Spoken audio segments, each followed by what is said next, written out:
Hicks. I'm a Senior Director of Product Management here at GoGrid, and today I'm going to be talking to you about how to architect a highly available web application.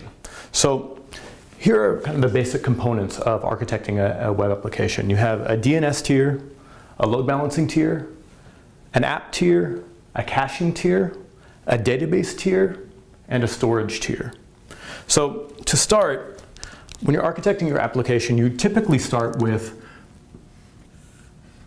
DNS routing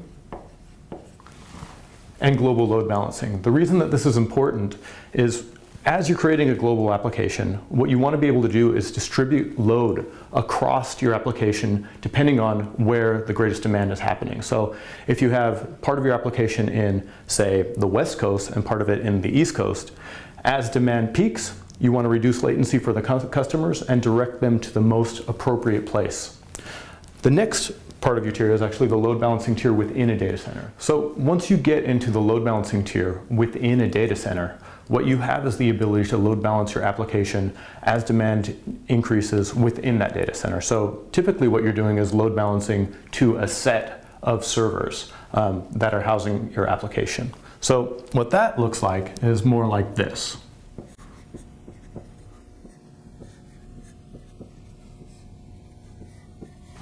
Right? So typically you want to run your load balancing in at least a pair so that you can achieve high availability.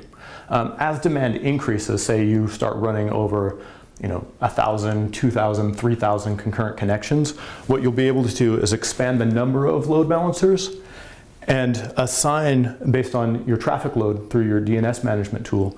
Here we have a global load balancing solution as well. This allows you to actually go and assign where the traffic is going so that none of your load balancers ever get overloaded. For the application though, what you end up doing next is going into the app tier, and you're going to want to run your application in an array across servers. So what that means is your application is going to be spanning multiple servers underneath it.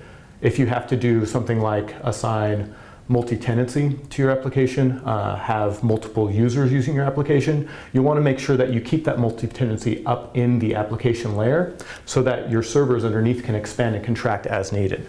So what that looks like is something like this.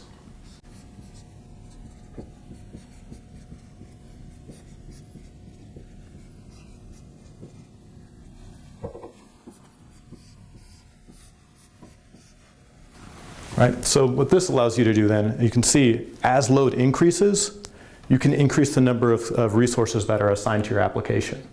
That's the real powerful thing about a cloud platform in relation to something like using dedicated servers. If you're using dedicated servers, you lose the elasticity here, so you're not able to expand and contract as needed and as demand increases, and it ends up being a real problem down the line. You're always over provisioning, you're always trying to think really far ahead, you have to do a lot more resource planning. This really frees you up to be able to focus on the application itself, and then you simply expand compute resources as you need them.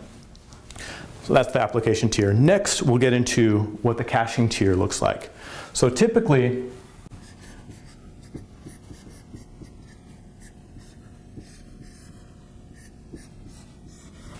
with a caching tier, you'll set it up in a scenario something like this, where you cache objects from your database, and those objects are served up to the application, right? What this does is it reduces latency in your application and allows you to deliver a superior experience for the customers. It'll make your application quite a bit faster. Some people think that there's a lot of overhead related to this, but in reality, the time that you're saving the customer and the experience that they're gaining is definitely worth it. Your caching server, most of the time you'll be using like a meme cache solution or something like that. And these are really light. They don't have to be really heavy, high volume. It typically doesn't take a whole lot to make this work the right way. That's your caching tier.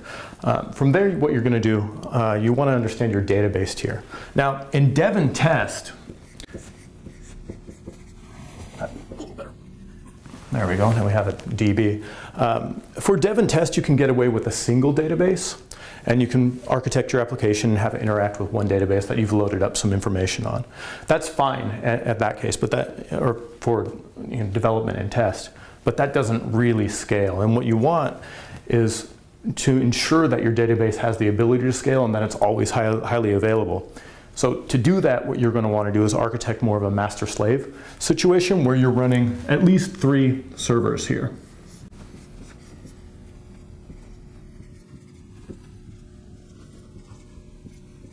Right? So you have a situation where you now have a master and 2 slaves, and this will connect back up to your application. So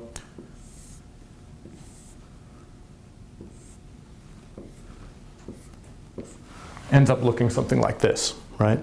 What this allows you to do is now achieve high availability. And you can scale your clusters of database applications. But one of the really cool things about cloud architectures now also is you have the ability to provision database servers along with block storage, right? So this allows you to provision volumes as you need them on demand without having to manage some sort of like a NetApp appliance or something like that. You can simply provision larger volumes as needed. So this gets into our storage tier. And what you have in this scenario is a situation where you have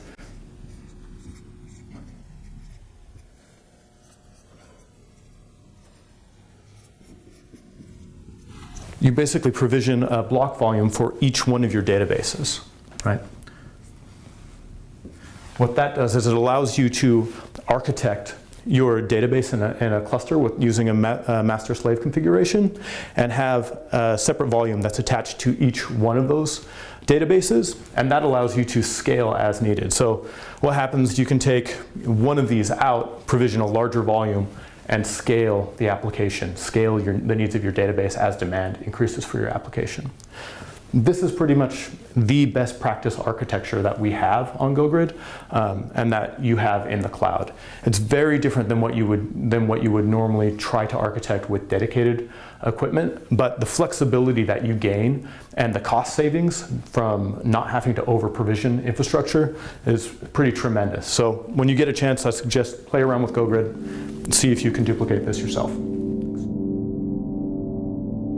Just tell us what you want monitored, ping, TCP, port scanning, or HTTP GET on any of your servers, and those servers actually could be outside of the GoGrid infrastructure and on another cloud. And when we see